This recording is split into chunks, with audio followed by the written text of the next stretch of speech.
Magandang araw sa inyo mga ka-chicken!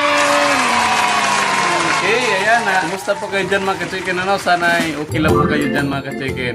Welcome back dito sa ating channel mga ka-chicken. At kung bago ko pa lang dito sa channel, huwag niyo po kalimutang i-click yung subscribe button at pakipindot na lang din po yung notification bell para updated kayo sa mga susunod nating i-upload ng mga videos. Okay, ayan. Makita nyo ngayon mga ka-chicken dito sa aking likuran. Nandito naman tayo ngayon sa ating chicken coop na nandito yung ating mga breeders. So, i-update ko kayo ngayon dito sa ating mga inalaga, mga Rhode Island Red mga chicken na galing natin renaming. Ayan. Kung ano nang update sa kanila mga ka-chicken. At kung bago ka pala mga ka-chicken na dumaan dito sa channel, ito binahagi ko sa inyo. Simula na pagkapisa nila, paano ito alagaan, day by day, kung ano yung mga gagawin natin. Step by step, so pagpupurga, kung mga pagkain, tubig, yung painom natin sa kanila. Binahagi ko na yun sa inyo mga ka-chicken. Bisitahin nyo na lang mga ka-chicken yung ating channel. Ayan, titingnan natin sa loob mga ka-chicken kasi nagsisimula na silang umitlog. Okay, ayan, tingnan natin mga ka-chicken. Tara. Oh, ayan. Ayan. Ito na sila mga ka-chicken. Ating mga Rhode Island Red. Yan. Ito sila mga ka-chicken, no? Yung area nila. Bali, 16 ito na mga inahin dito mga ka-chicken. At may lagay ako dito na 3 tandang pero yung isa nagpahinga ko muna kasi laging nangaway. Yan. Makita nyo mga ka-chicken. Yan sila, dito tayo. Tingnan natin mga ka-chicken. Ito. Yan, may umiitlog pa mga ka-chicken. Ito yung ating nesting basket. Yan. Mga ka-chicken. Bali, may dalawa ngayong umiitlog. Mga ka-chicken, At saka dito, ayan. May 4 na itlog mga ka-chicken. Ito wala. Ito mayroong isa. Yan mga ka-chicken, Ayan. May itlog ka lang dyan. May mga itlog na rin ito dito mga ka-chicken. Ito sa loob. Ayun. Itlog ka lang dyan. Dito. Kasi itong mga Rhode Island mga ka-chicken, mga heritage chicken natin, saan nila makita may itlog, doon sila madalas may itlog din. Kung parang iniipon nila. Kung saan may umitlog, doon din sila iitlog. Yan. Ayos mga ka-chicken, itlog. Okay, ang gaganda ng ano niya. Tsura. Yan. Quality. So, yung i-incubate natin mga ka-chicken, yung mga palalampasin ko pa ito ng mga ilang araw, siguro sa mga after 3 days or 5 days na magiging itlog nila. Yun yung isasalang ko sa incubator. Sa ngayon, ayan, pang-konsumo lang muna.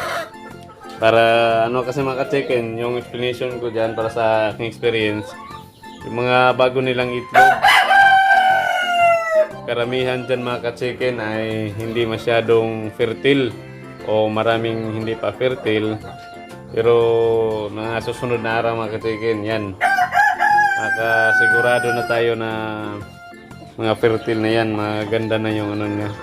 fertility. Salang natin sa incubator. Yan. Tapos lang mga ka-chicken. Dito yung pinagagalaan nila, no? Ayos na ayos. Dito sila mahapo tuwing gabi. Dito, yan, may mga extra pa din ako dyan na rooster.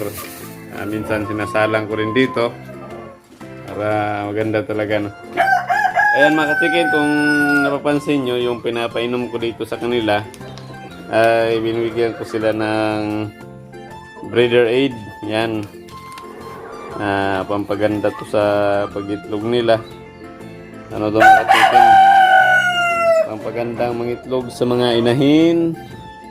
Pinapataas ang porsyento ng mga napipisang mga itlog, eh. Ayos to mga ka-chicken.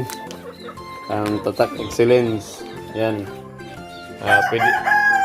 Pero hindi ko din sila purong binibigyan nito mga chicken. Minsan binibigyan ko sila ng plain water, Vitamin Pro, at saka yung egg 1,000.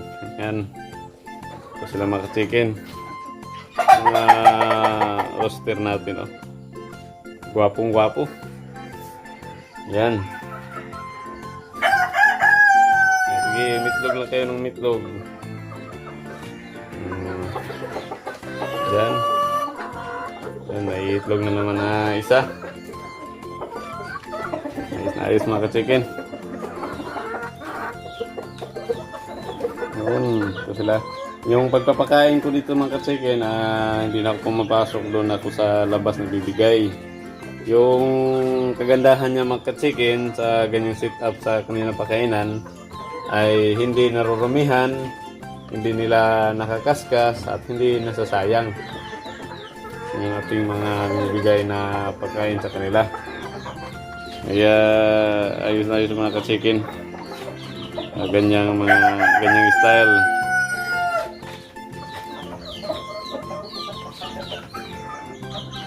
Okay. Yan lang mga ka-chicken yung ano ko, no? Style dito. Binabahagi ko sa inyo mga ka-chicken para magkaroon din kayo ng idea dito sa pag-alaga natin ng mga Rhode Island Red Heritage Chicken. Yan, sa mga hindi pa nakapanood mga ka-chicken sa pag-alaga ko dito sa kanila simula sisiw, yan, pwede nyo panoorin mga ka-chicken, bisitahin nyo sa channel. Ayan, ito yung mga nagiging resulta sa pag-aalaga natin. Sa awa ng Diyos mga ka-chicken, simula sisiw hanggang ngayon, hindi sila nagkakasakit mga ka-chicken, no? Sa awa ng Diyos. At complete vaccine na din ito sila mga ka-chicken. Yung ating mga breeders, yan, ready for ano na tayo mga ka-chicken, kapag breed at saka pagpuproduce ng maraming sisiw. Kaya ganito mga ka-chicken, kailangan ko na din maghanda ng mga paglalagyan ng mga sisiw, no?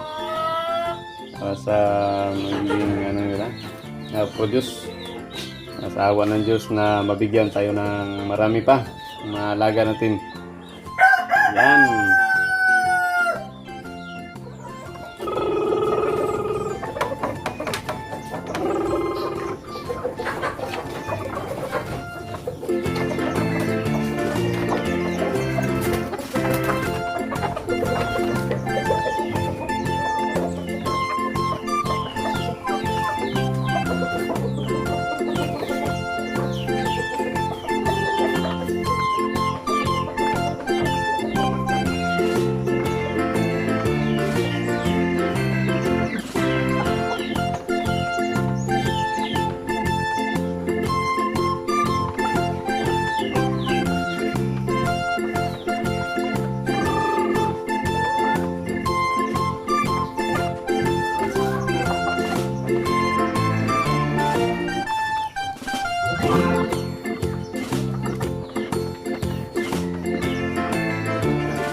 DJ.